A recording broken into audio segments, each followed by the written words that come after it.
اعوذ باللہ من الشیطان الرجیم بسم اللہ الرحمن الرحیم الاعراب اشد کفرا و نفاقا۔ الاعراب دیہاتی اشد زیادہ سخت ہے کفر میں اور نفاق میں۔ وَأَجْدَرُ اور اللہ فرماتے ہیں کہ وہ اسی لائق ہیں اللہ یعلمو کہ وہ نہ سیکھیں نہ وہ جانیں حدودہ وہ قاعدے ما انزل اللہ جو اللہ نے نازل کیے اللہ رسول ہی اپنے رسول پر واللہ اور اللہ علیم خوب جاننے والا حکیم اور خوب حکمت والا ہے۔ تو دیکھیں جو اس سے پہلے ہم نے آیات پڑھی تھی ان آیات میں منافقین مدینہ کا ذکر تھا، لیکن جو آج ہم آیات پڑھیں گے ان آیات میں ان منافقین کا ذکر ہے،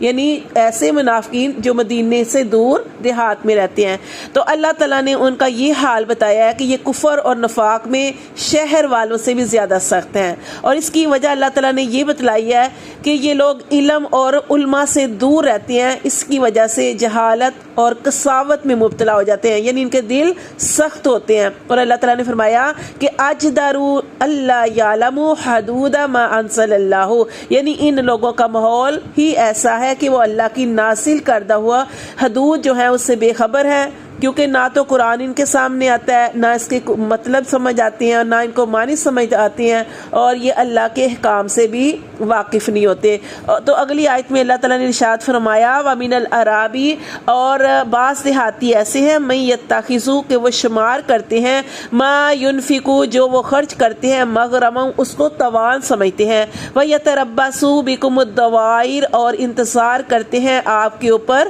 زمانے کی گردش کا علیہ دائرۃ السوء اور اللہ تعالیٰ فرماتے ہیں کہ انہی کے لیے ہے بری گردش واللہ اور اللہ سمیع علیم خوب سننے والا خوب جاننے والا ہے۔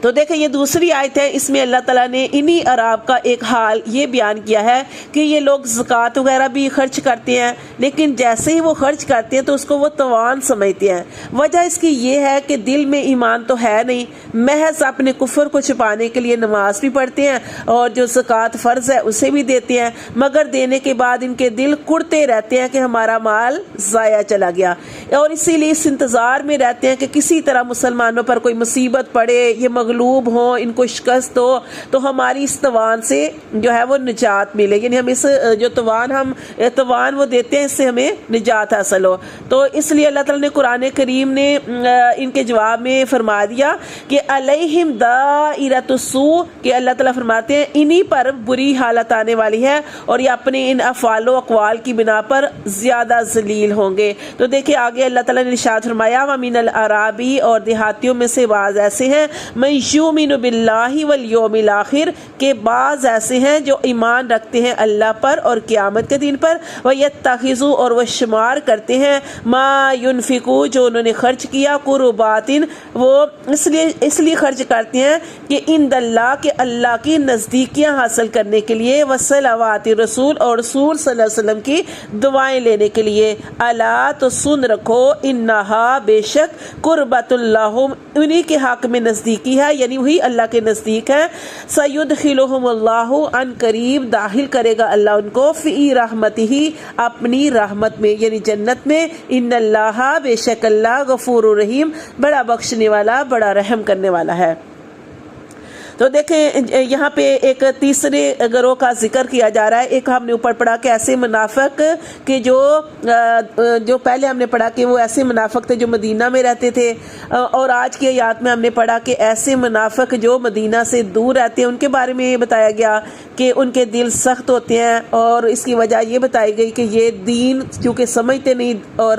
اللہ کے احکام جو ہے ان کو جانتے نہیں، تو اس کی وجہ سے ان کے دل سخت ہے۔ پھر اگر یہ نماز پڑھتے ہیں یا کوئی زکوٰۃ دیتے ہیں تو اس کو وہ توان سمجھتے ہیں اور آپ صلی اللہ علیہ وسلم کے اوپر برے حالات کا جو ہے انتظار کرتے رہتے ہیں۔ تو اللہ تعالیٰ نے ان کا جواب دیا کہ انہی کے اوپر برے حالات ہیں۔ پھر اللہ تعالیٰ نے دیہاتیوں کے ایک اور گروہ کا ذکر کیا کہ دیہاتی منافقین کے حالات کے بعد اللہ تعالیٰ نے یہ ذکر کیا کہ کچھ ایسے بھی دیہاتی ہیں کہ ان میں مخلص مسلمان ہیں اور سمجھدار لوگ بھی ہوتے ہیں کہ ان کا حال یہ ہے کہ جو زکوٰۃ اور صدقات وہ دیتے ہیں تو اس کو اللہ تعالیٰ کا تقرب حاصل کرنے کا ذریعہ سمجھتے ہیں اور رسول صلی اللہ علیہ وسلم سے دعاؤں کی امید رکھتے ہیں، جیسے کہ آپ نے پیچھے پڑھا کہ جب حضرت عبد الرحمن بن عوف رضی اللہ تعالیٰ عنہ جو تھے اپنے گھر کے جو کچھ ان کے پاس تھا وہ لے کے آئے، تو آپ صلی اللہ علیہ وآلہ وسلم نے ارشاد فرمایا کہ عبد الرحمن بن عوف جو گھر میں چھوڑ آئے اس میں بھی برکت اور جو لے آئے ہو اس میں بھی برکت۔ جیسے کہ آپ صلی اللہ علیہ وسلم جو کچھ صدقات یا زکوٰۃ کوئی دیتا تو آپ صلی اللہ علیہ وسلم اس کے لیے دعائے خیر کرتے تھے۔ تو یہ اس میں یہ بتایا گیا کہ کچھ دیہاتی ایسے ہیں کہ جو کچھ وہ خرچ کرتے ہیں وہ اللہ کی رضا حاصل کرنے کے لیے، اللہ کی نزدیکی حاصل کرنے کے لیے اور رسول صلی اللہ علیہ وآلہ وسلم سے دعائیں لینے کے لیے وہ کرتے ہیں۔ اللہ تعالیٰ نے یہاں پہ قرآن مجید میں بھی ارشاد فرمایا گیا کہ جہاں رسول صلی اللہ علیہ وسلم کو مسلمانوں سے اموال زکوٰۃ وصول کرنے کا حکم تھا تو وہاں پہ یہ بھی ہدایت فرمائی گئی تھی کہ زکوٰۃ ادا کرنے والوں کے لیے آپ صلی اللہ علیہ وسلم دعا بھی کریں، ٹھیک ہے نا۔ جیسے میں نے ابھی آپ کو بتایا کہ جیسے حضرت عبد الرحمن بن عوف کے لیے آپ صلی اللہ علیہ وسلم نے دعا بھی کی تھی۔ تو جیسے قرآن کی ایک آیت میں بھی اللہ تعالیٰ نے ارشاد فرمایا خُذْ مِنْ أَمْوَالِهِمْ کہ پکڑ ان کے مالوں